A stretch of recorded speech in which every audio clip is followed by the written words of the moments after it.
하나님의 말씀은 맛있습니다. 하나님의 말씀은 즐겁습니다. 하나님의 말씀은 생명과 행복을 줍니다. 500독 성경 통독 훈련 원장입니다. 여수 살리는 교회 임기환 목사가 하나님의 말씀을 봉독하고 전하는 시간입니다. 함께 하시면 기적이 일어납니다. 알람을 설정하시고 들으시면 좋겠습니다. 본 방송은 유튜브에서 성경 통독 임기환 검색하시고 구독하시면 계속되는 하나님의 말씀 업데이트를 통해서 은혜 받으실 수 있습니다. 오늘은 시편 80편을 봉독하고 말씀을 전하겠습니다. 시편 80편 아사벳이 인도자를 따라 소산님 에돛에 맞춘 노래입니다. 요셉을 양떼같이 인도하시는 이스라엘의 목자여 귀를 기울이소서. 그룹 사이에 좌정하신 이여 빛을 비추소서.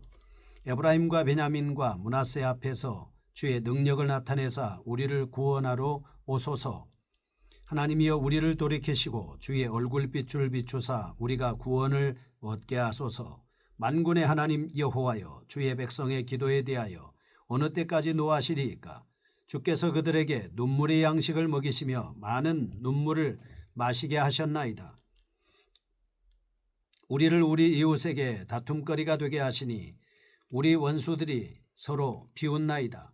만군의 하나님이여 우리를 회복하여 주시고 주의 얼굴에 광채를 비추사 우리가 구원을 얻게 하소서. 주께서 한 포도나무를 애굽에서 가져다가 민족들을 쫓아내시고 그것을 심으셨나이다. 주께서 그 앞서 가꾸셨으므로 그 뿌리가 깊이 박혀서 땅에 가득하며 그 그늘이 산들을 가리고 그 가지는 하나님의 백향목 같으며 그 가지가 바다까지 뻗고 넝쿨이 강까지 미쳤거늘 주께서 어찌하여 그 담을 허시사 길을 지나가는 모든 이들이 그것을 따게 하셨나이까. 숲속의 멧돼지들이 상해하며 들짐승들이 먹나이다. 만군의 하나님이여 구하옵나니 돌아오소서. 하늘에서 굽어보시고 이 포도나무를 돌보소서. 주의 오른손으로 심으신 줄기요 주를 위하여 힘있게 하신 가지니이다. 그것이 불타고 배임을 당하며 주의 면책으로 말미암아 멸망하오니 주의 오른쪽에 있는 자 곧 주를 위하여 힘있게 하신 인자에게 주의 손을 얹으소서. 그리하시면 우리가 주에게서 물러가지 아니하오리니 우리를 소생하게 하소서. 우리가 주의 이름을 부르리이다. 만군의 하나님 여호와여 우리를 돌이켜주시고 주의 얼굴의 광채를 우리에게 비추소서. 우리가 구원을 얻으리이다. 아멘. 시편 80편입니다. 이스라엘 회복을 위해서 염원을 하고 있습니다. 슬픔이 가득한 고난의 현실 속에서 하나님의 긍휼을 간구하고 있습니다. 시인은 하나님께서 속히 괴로운 처지에서 이스라엘을 구원해 주시도록 하기 위해서 이전에 베푸셨던 은총과 현실을 비교하면서 설명하고 있습니다. 특별히 본 시는 아삽 가문의 기자가 저술한 시입니다. 생동감 있는 표현과 역사 섭리에 대한 이해가 잘 드러나 있다 하겠습니다. 표제에 소산님 에돛이란 말은 문자 그대로 증거의 백합화곡 이런 의미를 가지고 있습니다. 한편 본 시는 구조적으로 볼 때 8행으로 된 5개의 단락으로 이루어져 있습니다. 특히 시인의 간절한 기도의 표현인 주의 얼굴빛을 비추사 우리로 구원을 얻게 하소서라는 후렴이 3절, 첫째 7절, 둘째 19절, 다섯째 단락에서 등장하는 것이 두드러진 특징입니다. 반면에 내용상으로 보면 다양하게 구성되어 있습니다. 하나님의 도우심에 대한 서언적 진술을 하고 있고 과거 구원 행위에 대한 회고를 합니다. 나아가서 신앙고백, 간구, 소원, 찬양 등이 복합적으로 혼재되어 나타나고 있습니다. 이러한 본시는 내용을 중심으로 1절에서 3절은 하나님의 능력을 이스라엘에게 베푸시기를 소망하는 기원과 간구에 대한 말씀입니다. 4절에서 7절 이스라엘의 슬픔을 거두어 가시기를 소망하는 애가입니다. 8절에서 19절 멸망당한 이스라엘을 회복시켜 주시기를 소망하고 있습니다. 포도나무 비유로 8절에서 11절 하나님의 구원 행위를 낭송하고 있습니다. 12절에서 16절 포도나무의 현재 상태입니다. 19절에서 19절 간청과 맹세에 대한 말씀입니다. 본시의 저작 시기 BC 722년 이후입니다. 열왕기하 17장 1절에서 23절은 본서를 이해하는 데 중요한 말씀이 되는 거라고 볼 수 있겠습니다. 1절에서 3절입니다. 하나님께 도움을 호소하는 내용입니다. 이스라엘의 목자이신 하나님의 강력한 개입을 호소하고 있습니다. 이러한 간구는 자신의 힘만을 의지하다가 멸망당한 이스라엘의 과거를 통해서 체험한 교훈에서 연유한다라고 하는 것을 알 수 있겠죠. 마치 강한 짐승으로부터 자기 생명을 지키듯이 능력의 주님을 간절히 의지하고 있는 것입니다. 1절 하나님을 먼저 이스라엘의 목자라고 부르고 있습니다. 시편 50편 2절 마치 양떼를 인도하시는 목자와 같이 과거 이스라엘의 역사 속에서 다양한 방법으로 이스라엘을 보호하신 하나님께 이제 다시 한번 강력한 힘을 나타내 주시기를 간구하고 있습니다. 하나님을 목자라고 부르면서 특별히 하나님의 사이에 쓰는 보호를 염두에 두고 있다라고 하는 것을 알 수 있겠습니다. 목자는 3절 하나님을 그룹 사이에 왕자를 가지고 계신 분이므로 하나님의 임재의 영광이 다시 한번 빛난다면 양무리는 위험에서 구원될 수 있을 것입니다. 하나님의 임재에 대한 간절한 소망은 특히 3절에 주의 얼굴빛으로 묘사하고 있습니다. 이 표현 전체적인 분위기와는 대조되는 시인의 강한 소망을 나타내주고 있습니다.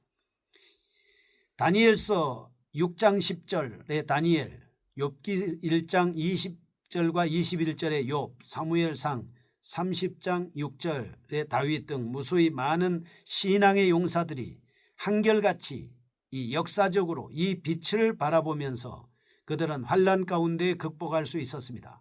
역경을 만나도 승리할 수 있었습니다.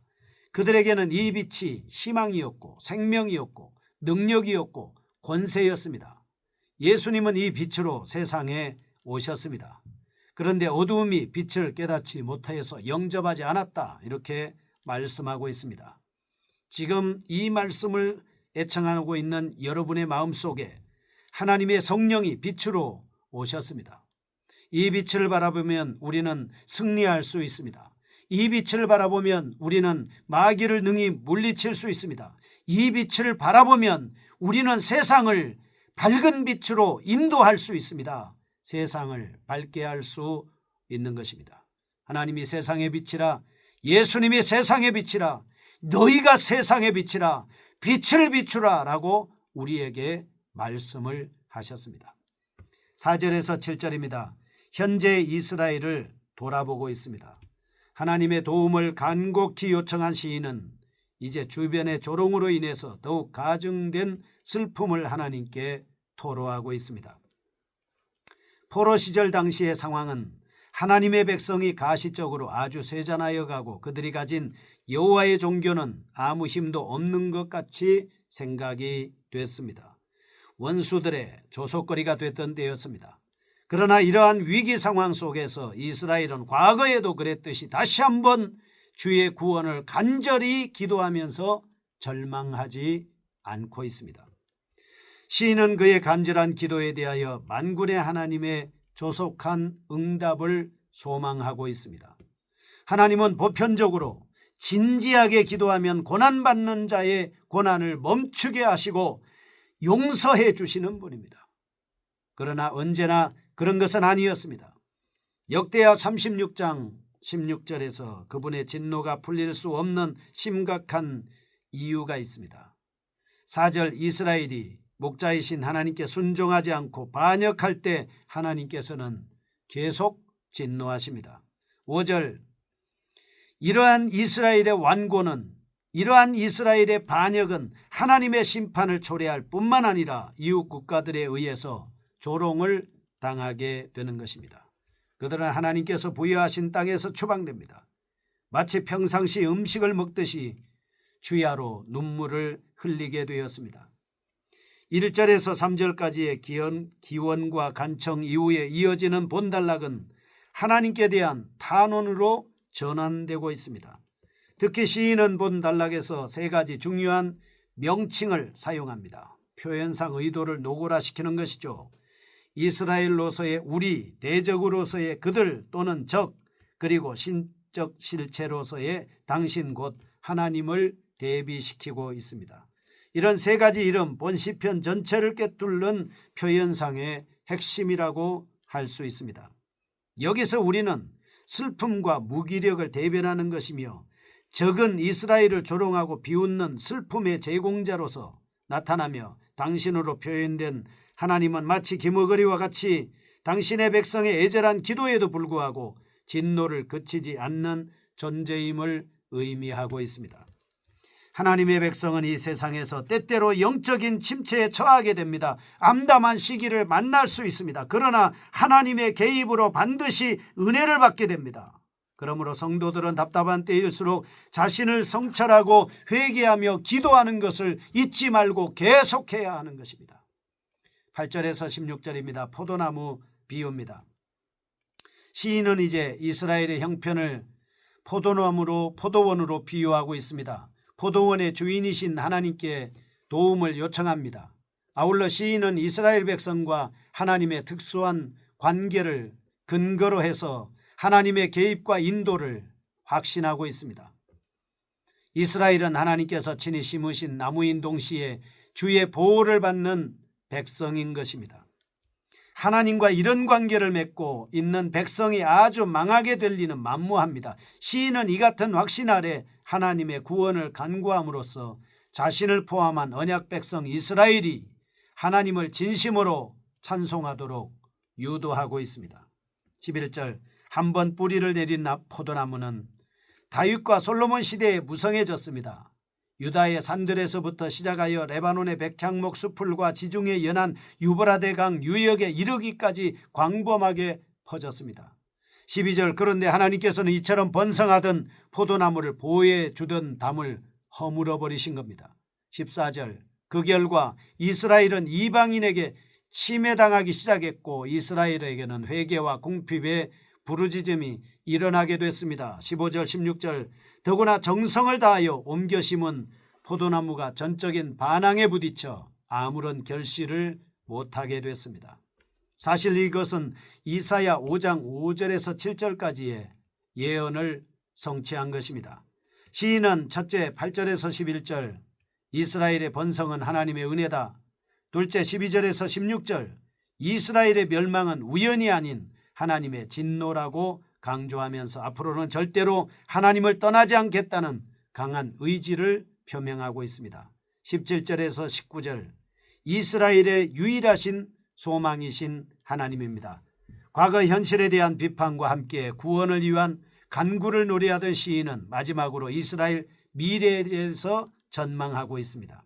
하나님은 구원해 주시고 회복해 주시고 더 큰 희망을 주시고 영적인 이스라엘에 놀라운 복을 주실 것이다 라고 메시아의 대망을 하고 있는 것입니다.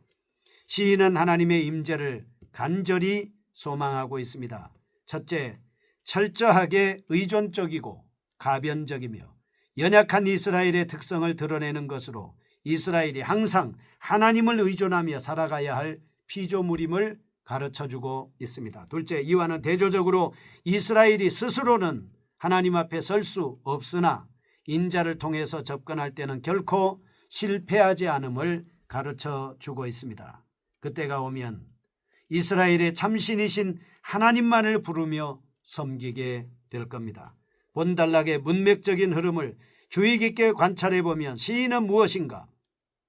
이스라엘의 혁기적인 변화를 기대하고 있습니다. 거룩하신 하나님 아버지, 하나님은 여전히 우리와 함께 하시고 여전히 우리를 도와주시며 여전히 우리에게 희망을 주시고 비전과 환상을 주시는 하나님, 우리가 예수 그리스도를 믿는 믿음을 가지고 승리하게 하여 주옵소서. 예수님의 이름으로 기도합니다. 아멘. 여수 살리는 교회 임기환 목사였습니다. 지금 극동방송을 듣게 하세요. 기적이 일어납니다. 우리는 지금 생명을 전하고 있습니다.